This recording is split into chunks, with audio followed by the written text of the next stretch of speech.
Welcome to the Halftime Show, your road to sports in half the time. I'm Colton the Bias. And I'm Kiara Fry. And we thank you for joining us for another edition of the Halftime Show. As always, we have a lot to discuss, and we are going to first start off with the big game that happened in the NFL on Sunday night as the New England Patriots went up against the Baltimore Ravens, and shockingly, it ended up in a Ravens victory, 35-20, as the Patriots have their first loss of the season, and the Ravens improve to 6-2. So, Kiara, I was really shocked about this game. I was expecting the Patriots to really pull out a win. I guess there was a little bias in me because I wanted them to win. The one time of the year I wanted them to win because of the Steelers. But what type of factors do you think came into this game and which resulted in the Ravens' victory? I was also really surprised by the Ravens' victory, especially since the Patriots' defense has been putting up really good numbers this season thus far. They've been setting records. And I think the defense kind of lacked in the game, and it was a combination of the Patriots' defense not performing as well as they normally do, and Lamar Jackson just having a really good game. I agree. I think it was more of Lamar Jackson really showing who he is.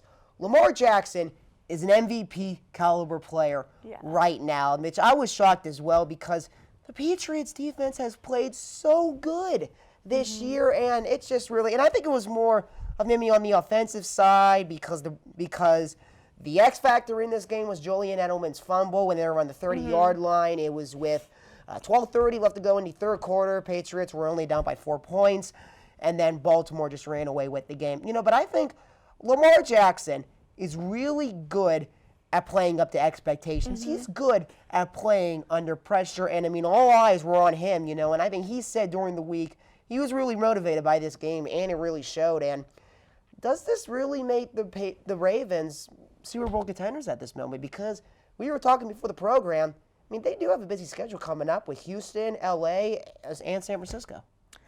I think it's possible with Lamar Jackson leading the team. He's a really versatile player. He's got a good run game and a good arm, which is definitely helping them. Like in the Patriots game, he was 17 for 23 for 163 yards and a touchdown. But then on the ground, he ran for 61 yards and 2 more touchdowns. So I think his versatility and the offense's ability to adapt on the Ravens team could take them pretty far in the playoffs. And not just Lamar Jackson, also Mark Ingram. He had 15 carries for 115 yards. And Gus Edwards and Justice Hill had some yards there, 210 total yards for this Baltimore Ravens team. Now, I think that they can be Super Bowl contenders. I just don't know because I think when it comes to playoff time, because of what we saw last year, but Lamar Jackson was a rookie. I think he's going to be better regardless. But I want to switch things over to the Patriots. I still think they're going to make the playoffs regardless because this is New England we're talking about. Yeah. But they have a tough schedule as it is, too. They got Philadelphia, Dallas, Houston, and Kansas City all in consecutive weeks. Can the Patriots struggle down the stretch, do you think? I think this loss to the Ravens could pose a little bit of a threat to their mentality moving into a tougher half of their schedule, but it's the Patriots. Tom Brady is their leader. I think that he's going to help them bounce back. Yeah, I'm not worried about it either. I think the Patriots are going to be just fine, even though he really didn't have he really didn't have a great game on Sunday night. Yeah, but I really think Bill Belichick, is really going to get that defense fired up today. That is what he does. But we are going to have to leave things there as we're going to have to go to our first commercial break. Coming up, we have some NBA talk. Don't go anywhere.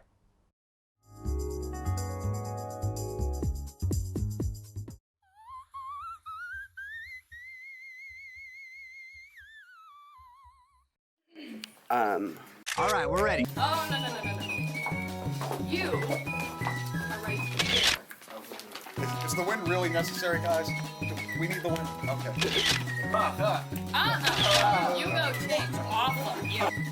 That's awful. Okay, I need someone to make me laugh. Where's Wyatt? Wyatt's always late, duh. I'm here. Jealous? Get out of my way. Stop.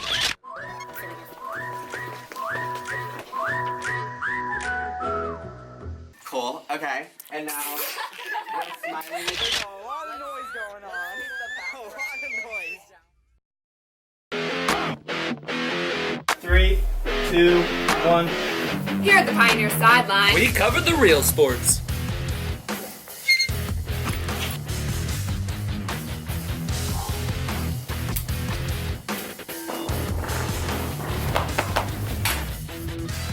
on another season, the Penguins are just getting started with the regular season this week. Pioneer Sideline. The show that starts your Friday mornings has returned with both familiar and new faces. Daybreak host Taylor Fife and Delaney Bomas are bringing you the latest updates in Pittsburgh and Point Park news. We also have a variety of talent on our free segments. Whether it be singing, dancing, or indeed egg smashing. Start your mornings with us at Daybreak on UView at UView Television.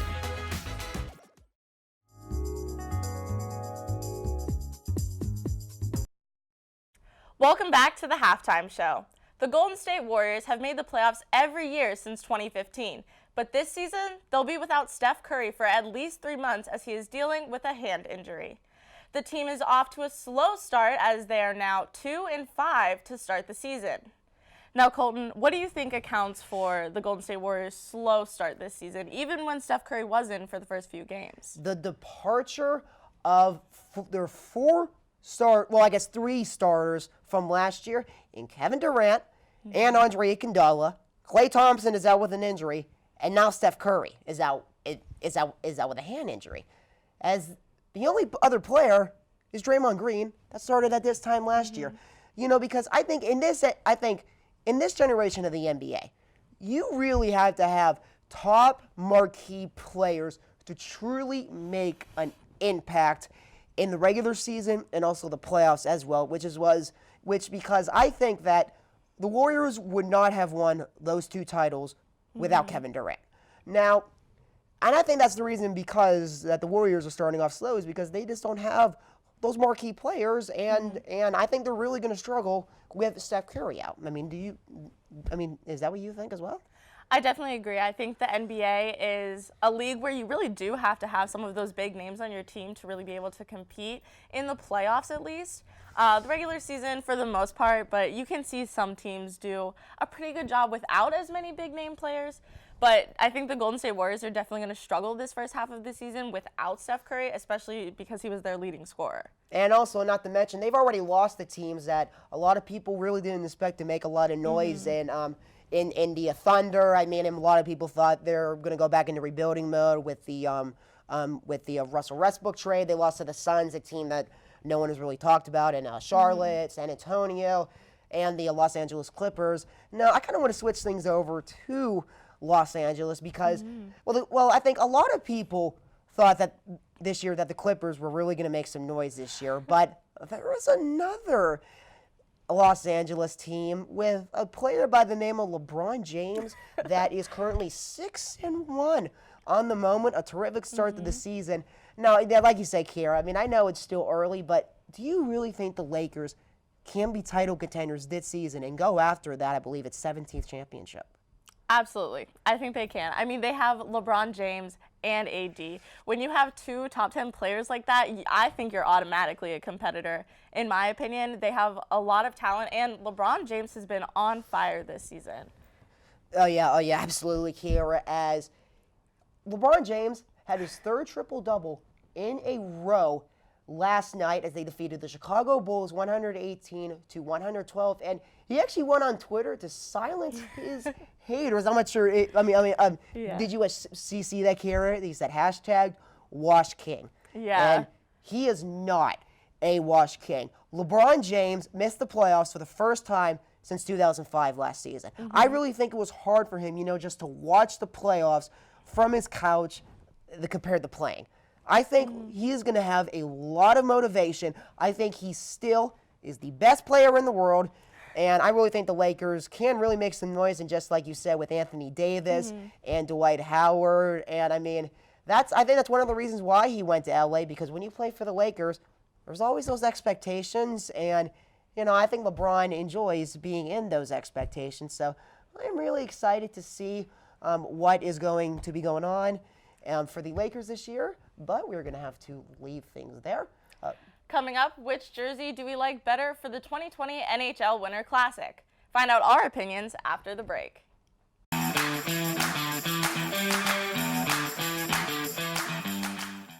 What's one word to describe CAB?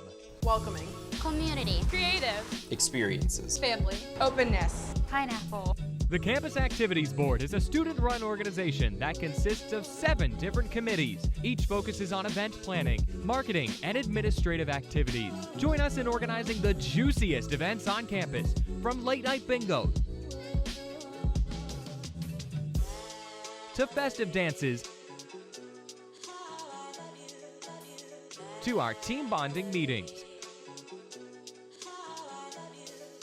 Follow us on Twitter and Instagram at Point Park Cap, or like us on Facebook at Campus Activities Board at Point Park University.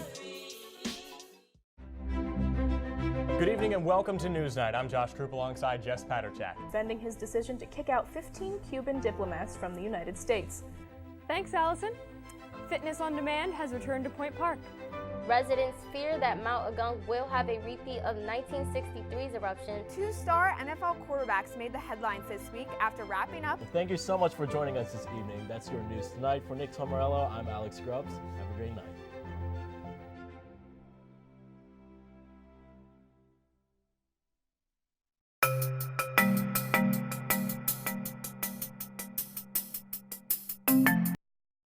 Welcome back. We are 2 months away from the NHL Winter Classic, which will be held at Cotton Bowl Stadium in Dallas, as the Stars will take on the Nashville Predators. The alternative jerseys that the two teams will be wearing for the game were released recently, and we have Austin Alkire joining us in studio to discuss which jersey do we like better. Austin, thanks for coming back to the show. Thanks for having me again. All right, now Kiara, do you want to explain how the jerseys are? Sure, so we're going to start with the Dallas Stars. It's this really rich green color, and there is a large white D across the center of the jersey.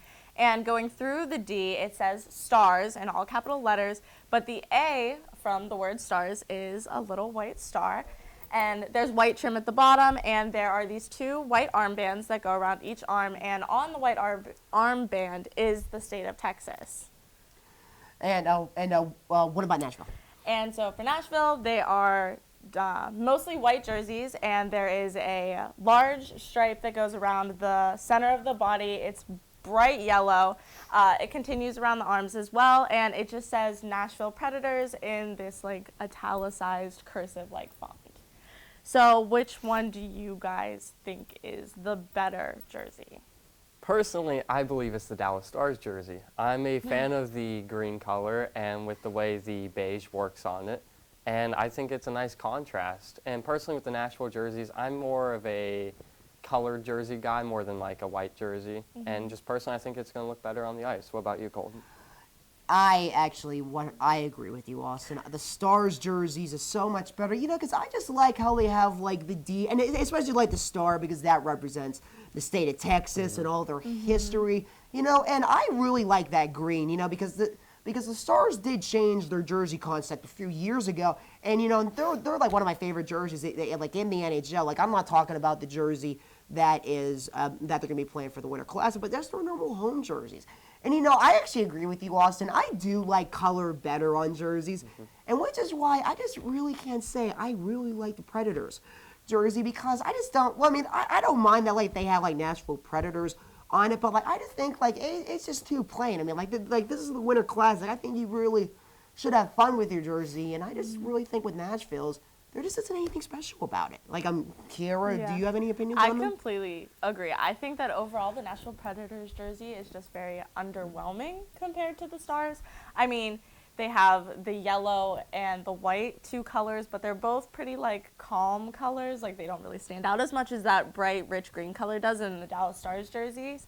And they also don't really have a logo or anything. It's just the name of the team in a pretty simple font, which I thought was underwhelming, whereas Dallas kind of played with it a little bit more. They had a larger letter with the name of the team, a little bit smaller. They got inventive, changed the A to a star, and I think it's just the classic jerseys are a way to have fun and switch it up and be different, and I think Dallas did that, whereas the Predators didn't really. Yeah, sure. Well, and also you have to remember, I mean, like one team has to have like white colors and one team has to have like just like a regular color, you know, to symbolize that they're home and away, which I can understand. But, you know, I just think that Nashville just could have done a better job with it. I mean, and now since we're on the subject of jerseys, real quick, I mean, do you have a favorite jersey, Austin, from the Winter Classic or even any of the Stadium Series? In a way, I do.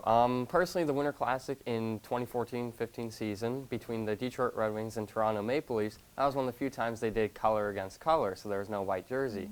And the Toronto Maple Leafs blue versus the Detroit Red Wings red, just made a perfect contrast with the snow and with the ice. And I just personally think it's a very good jersey. Yeah, I remember watching that game. I loved it. Kiara, what about you, real quick? I don't know. I think the Dallas Stars new one might be my new favorite. I'm going to have to go with the 2017 Stadium Series for the Penguins when they played the Flyers on Heinz Field. But that is going to conclude things for this edition of the Halftime Show. I'm Colton the Bias. And I'm Kiara Fry. And we thank you for joining us. We hope to see you right back here next week. Good night.